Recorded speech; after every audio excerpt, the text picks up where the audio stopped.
Hello, beautiful people. Welcome to another podcast episode. I'm so excited.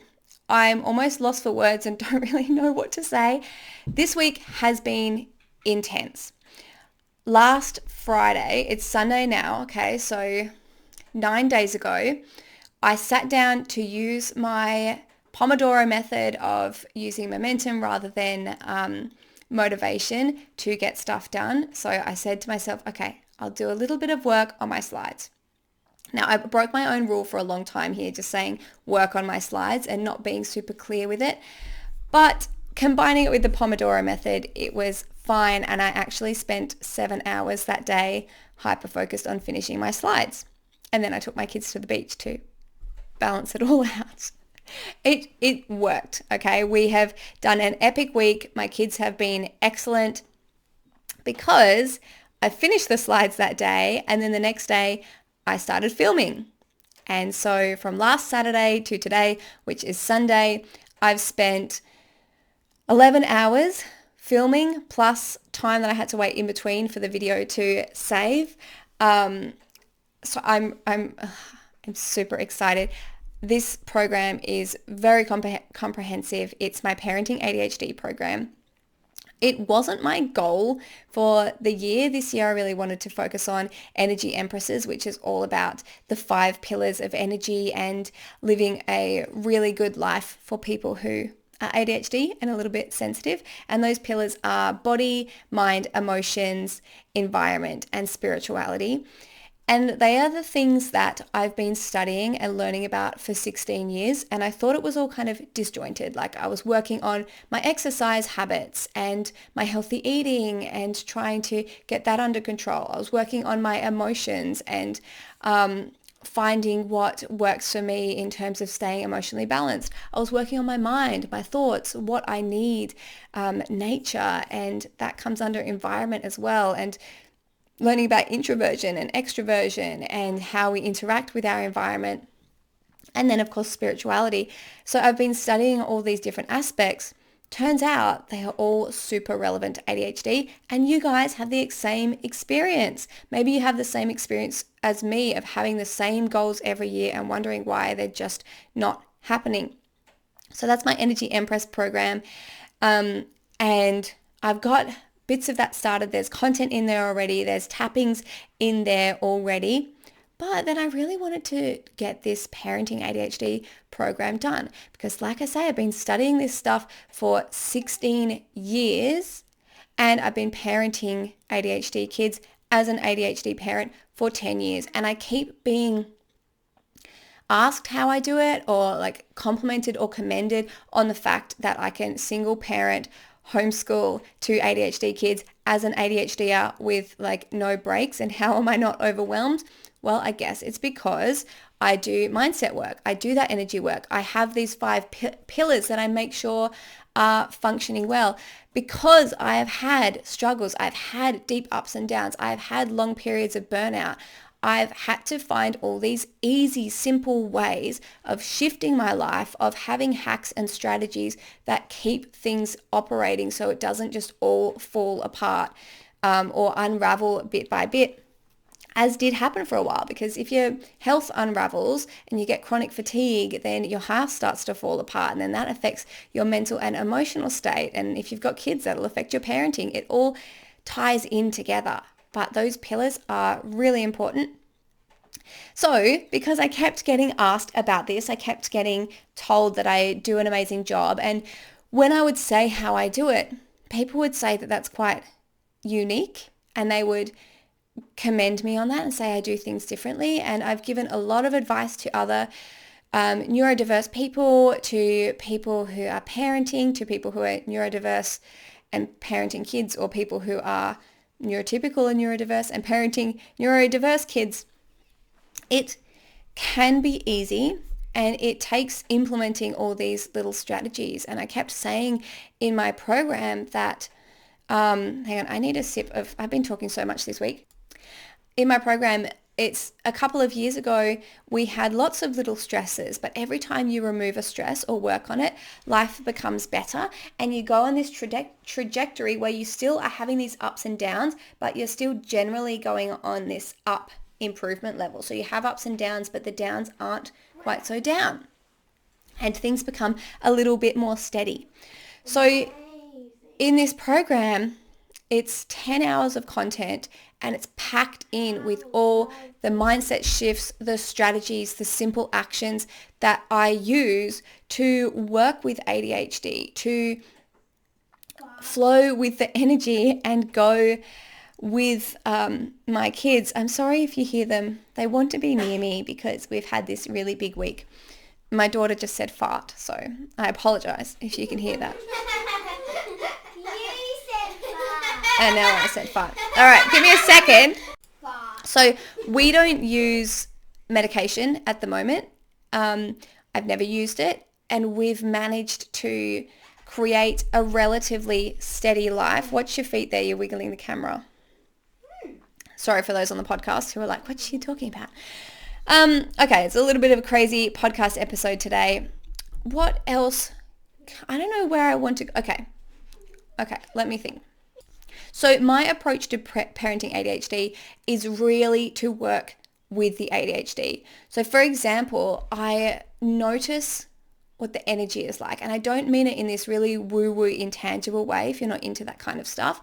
But if there's really energetic energy and we need expansive time, if we need to go outside and play as an extreme example, or if we need to be doing something that's more generally focused, then that's what we do. And there is a flow throughout the day, and Steiner education believes in this. I'm pretty sure Montessori does it as well, where the human mind, or the human nature, is to switch between expanded focus and focus, expansion and focus. So focus is things like, now I'm focused talking to the camera. There's a lot of brain power involved.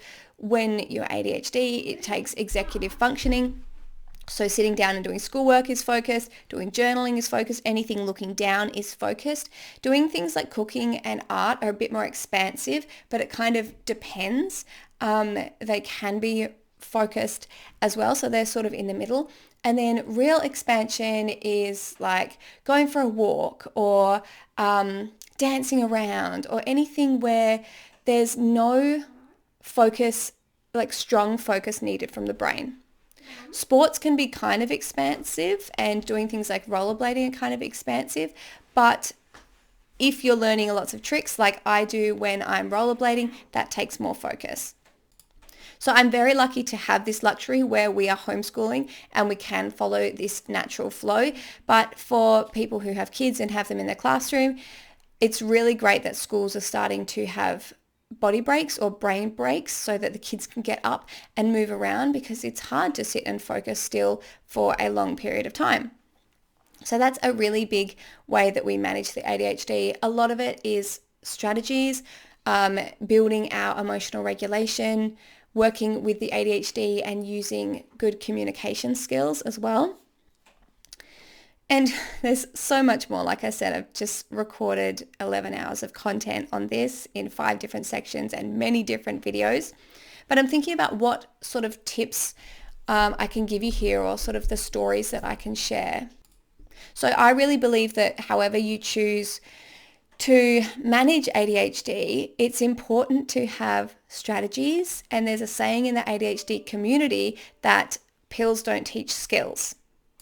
If you choose to medicate ADHD, you will still need the skills. They can help make a more stable foundation to learn the skills, but skills are still really important. And like I said, for us, it is possible to create this foundation. Sometimes it takes a little bit of extra work, but as things become more habitual, and this is another lesson that I kept repeating in my program, once things become more habitual, they happen more automatically, and it's less effort for the brain to do them, which is fantastic because, as I said in my program, Spoon theory, probably. The spoon theory is that we have a certain amount of spoons to use throughout the day. Spoons are energy.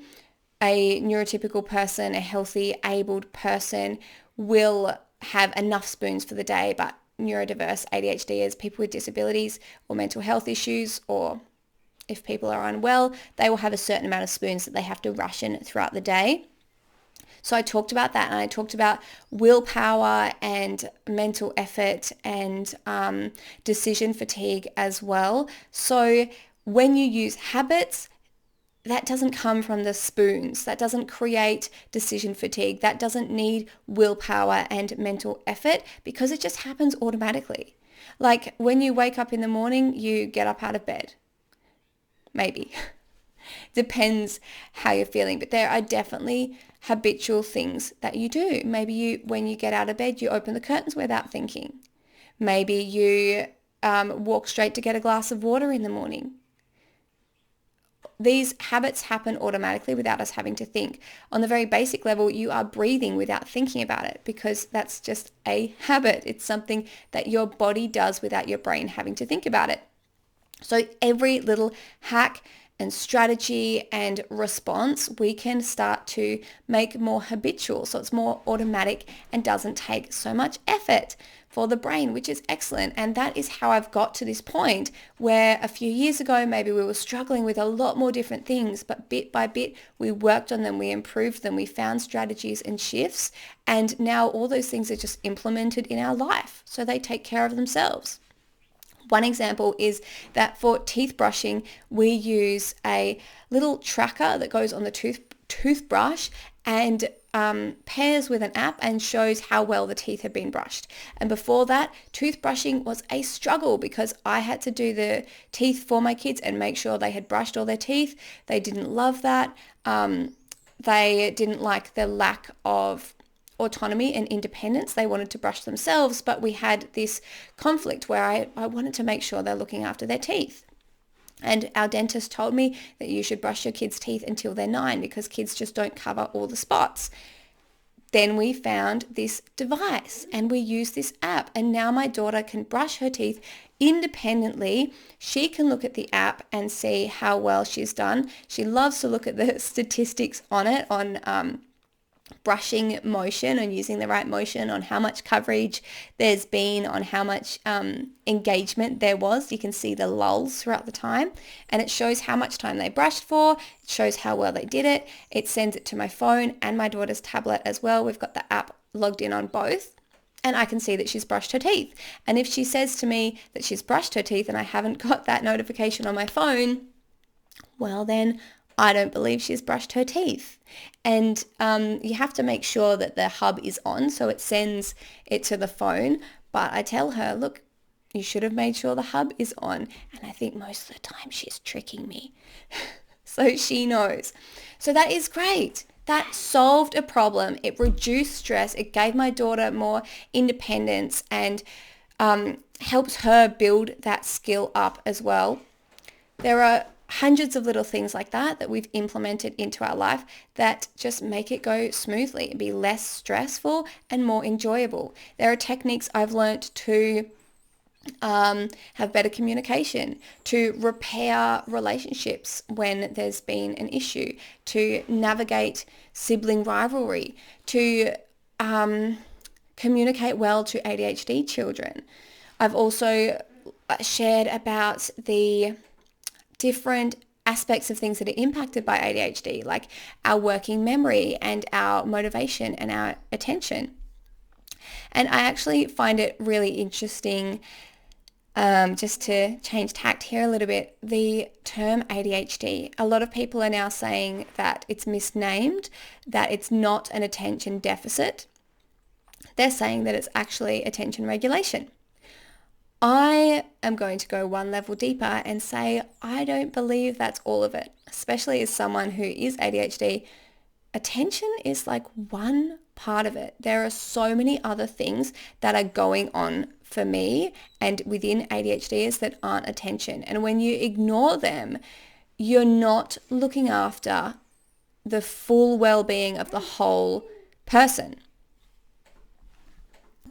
So the idea that ADHD is an attention problem comes from, sorry for my YouTubers and podcasters, I just had to refocus the camera, comes from viewing ADHD from the external lens and seeing that, oh, look, this child is having trouble paying attention in school. So that's where it stems from, ADHD being looked at externally. But there is so much more going on inside the ADHD person. And we are learning more as more is kind of discovered and talked about with ADHD. Like at the moment, there is a huge wave of middle-aged women getting diagnosed with ADHD because there are symptoms of ADHD that we didn't know were symptoms of ADHD. For example, for me, I always thought ADHD was about losing your keys, being disorganized, and maybe being hyperactive. My first introduction to ADHD was on the TV show Today Tonight, where a young child was jumping on the roof of a car. That was ADHD. But ADHD is so, that's not okay. Don't do that. I'll pause for laughter. But that's not what ADHD is. There is so much more going on in the ADHD experience. And when I learned that ADHDs aren't necessarily disorganized, they can be hyper-organized, I realized that I probably have ADHD. And 30% of entrepreneurs are estimated to have ADHD.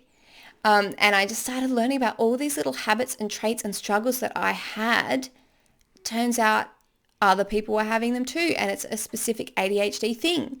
Turns out I'm not sensitive. Turns out I'm not, I would fluctuate with my motivation levels. Motivation is a huge part of ADHD. And in my mid-teens, I wondered if I had bipolar or something, because I would have these extremes where I could get so much done and then times where I got nothing done at all and was just completely disinterested. Turns out that's hyperfocus. And the times where I didn't get as much done is because the ADHD brain works differently with dopamine. So having this knowledge is really empowering. Anyway, that's a bit of a tangent, because what I started saying is that ADHD is not just about attention. Well, I suppose that tangent is relevant because look at all these other things that it is. It's the energy going up and down. It's emotions being up and down. It's being extra sensitive to things. It's about sometimes having insane motivation and getting so much more done than the average person, and other times not being able to do even the most simple tasks.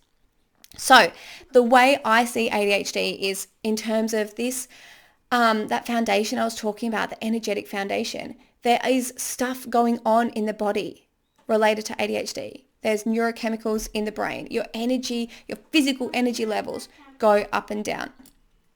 Then there's your mind. Thoughts can be really fast and pinging. And side note, I also knew that ADHDers have racing thoughts, but I didn't have racing thoughts. And then one day I realized that I don't know what speed my thoughts go compared to other people's. It's just the speed my thoughts go. So maybe I do have racing thoughts. Who knows? And someone else explained it as popcorn thoughts or pinging thoughts or having multiple trains of thoughts going at once, which was so common for me. If you can see how many tangents I go on. Sometimes I have 2 or 3 trains of thought that I'm trying to work out how to say all at once and then bring it back around because I want you to have all the information. And there can be unwanted thoughts. So ADHD often goes in hand with OCD, and it's now thought that most OCDers actually probably have ADHD or ADHD as well, however they want to look at it. Then there's emotions. Emotional regulation is different for ADHDs and can go up and down. Talking about emotions and the body together, and a lot of these intertwine. For women, the menstrual cycle can be a lot more extreme and there can be a lot more changes because ADHDers seem more sensitive to those changes in hormones because hormones affect dopamine, and dopamine is really linked to ADHD functioning. So that's the emotions, and we can see much more sensitive. Then we have environment. We can be more sensitive to environment. I wondered why I had to have this strict routine just to feel well in my emotions and my mind. I wondered why I had to make sure I eat the right things, drink enough water, have outdoor time, exercise every day and have that balance between focused and expansive time? Why was I so sensitive? Why did I have to do more things than the average person? Turns out it's just ADHD, and I have all these strategies for naturally enhancing functioning, and that's actually a great thing. So I see ADHD as an energy. Well, that sounds a bit woo-woo, but all these different things are energy. There's the energy of our bodies. There's the energy of our thoughts. There's the energy of our emotions. There's the energy of our environment. There's attention. It's all about directing energy, not just focus and attention, because emotions are not focus and attention. So that's how I see it as well. Motivation as well is a big energy thing. And I'm not talking just woo-woo, because there are bodily things. Hang on. There are things going on in your body that affect these other things. It's tangible. Well, kind of as tangible as dopamine and things are. We don't physically see them, but they are there. There are processes happening. And once you learn about them, you are empowered to work with them. So anyway, that is my little rant. I hope you can hear me above those chatting kids who are going to be quiet, please, guys, for the next 2 minutes. Awesome. They're whispering now. Oh my God. They're loud whispering. Hang on. So that's what I wanted to share today about ADHD and my parenting program. If you're an ADHD parent, I welcome you to join into that course if you would like to. If you're an ADHDer, Energy Empresses will be launched at some point. It's kind of open at the moment for a little soft launch, but I'll be able to focus on that more once this ADHD parenting program is wrapped up with a little bow, because it's pretty much done today. Stupid focus. So that's what I have to say today. Some little insights about parenting ADHD, my perspectives on ADHD and how it works.